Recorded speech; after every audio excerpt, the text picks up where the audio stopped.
अरुणाचल प्रदेश के उग्रवाद प्रभावित जिले लोंगडिंग में ग्रामीणों की सुरक्षा चिंता का सबब बनता जा रहा है। सरकार और प्रशासन की ओर से कोई पुख्ता इंतजाम जमीन पर काम करते नहीं दिख रहे हैं। उग्रवादियों ने लोंगडिंग जिले से एक और ग्रामीण को बंदी बना लिया है। जानकारी के अनुसार वका सर्किल के चौप गांव का एक ग्रामीण अपने एक साथी के साथ पहले से किडनैप ग्राम प्रमुख और गांव बूढ़ा की रिहाई के लिए बातचीत करने गया था, लेकिन बातचीत असफल होने के बाद उग्रवादियों ने उसे भी बंदी बना लिया, जबकि उसके साथ गए व्यक्ति को जाने दिया गया।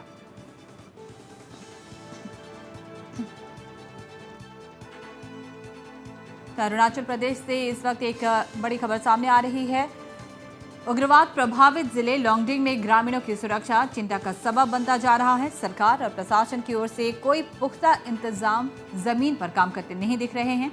उग्रवादियों ने लोंगडिंग जिले से एक और ग्रामीण को यहां बंदी बना लिया है। जैसा कि जानकारी सामने आ रही है, वक्का सर्कल के चौप गांव का एक ग्रामीण अपने एक साथी के साथ पहले से किडनैप ग्राम प्रमुख और गांव बूढ़ा की रिहाई के लिए बातचीत करने गया था, लेकिन बातचीत असफल होने पर उग्रवादियों ने उसे भी बंदी बना लिया और जबकि उसके साथ गए व्यक्ति को छोड़ दिया गया।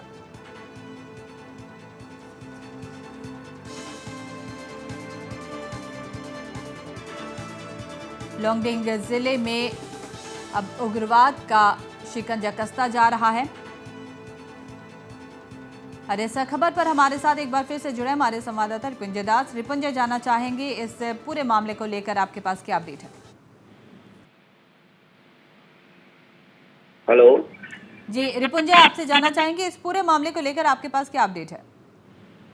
देखिए दुलुमणि, ये एक बहुत ही अनोखी बात हो रही है लोंगडिंग जिले में।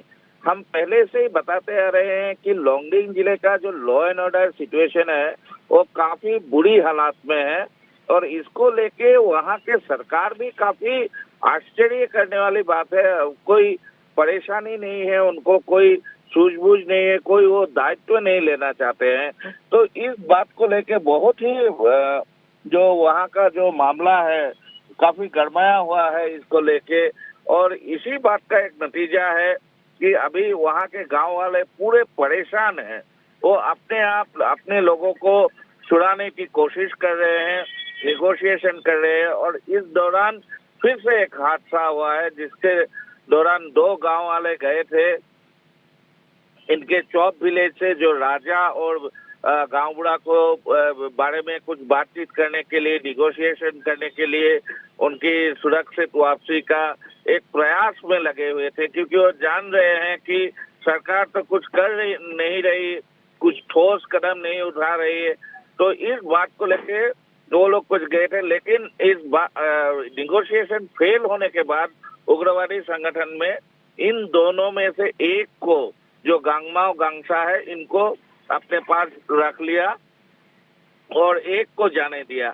तो अभी कुल मिला के आप कह सकते हैं कि उग्रवादियों के चुंगल में, कैप्टिविटी में अभी 3 व्यक्ति है चौप विलेज के, और जिसके लिए अभी जो ये मिलिटेंट्स और गांव वालों के बीच में निगोशिएशन जारी है इनके छुड़ाने के बारे में। दुलुमणि जी रिपुंजय, दूसरी तरफ जहां देखा जा रहा है कि यहाँ सुरक्षा कर्मियों की कड़ी मशक्कत के बावजूद लोगों की सुरक्षा में चूक हो रही है। सुरक्षा के पुख्ता इंतजाम किए गए हैं, लेकिन इसके बावजूद ग्रामीणों को अगवा किया जा रहा है, क्या कहेंगे? ये दुलुमणि, बीच में इस विषय को लेके वहाँ के जो अरुणाचल के सरकार है वहाँ उन्होंने एसटीएफ को भी उतारा था, और हाल ही में गवर्नर का भी दौरा हुआ था। हमारी उनसे बातचीत भी हुई थी। गवर्नर ने ये आश्वासन भी दिया था कि सरकार कर रही है और सरकार को नॉलेज में है कि ग्राउंड सिचुएशन क्या है। लेकिन असलियत में देखा जाए तो बात पिक्चर कुछ अलग ही है। लोग जो है वहाँ काफी परेशान है। देखिए दुलुमणि, 28 तारीख को उठा के लेके गए थे, आज 15 तारीख है, 15 दिन से भी ज्यादा, लगभग 3 हफ्ते का समय गुजर चुका है और इन लोगों का कोई अता पता नहीं है। जो गांव के राजा और गांव बूढ़ा, यही दोनों व्यक्ति है जो एक गांव को लीड करते हैं। वहाँ में अभी भी राजा का जो सिस्टम है वो अभी तक भी बरकरार है अरुणाचल के कुछ गाँव में। तो इसी को लेके इनका गांव वाले काफी परेशान, दुखी है कि उनके राजा को उग्रवादियों ने उठा के अपने चुंगल में रखा है और इस विषय को लेके सरकार कुछ भी कर नहीं रही है। दुल्लू बनी।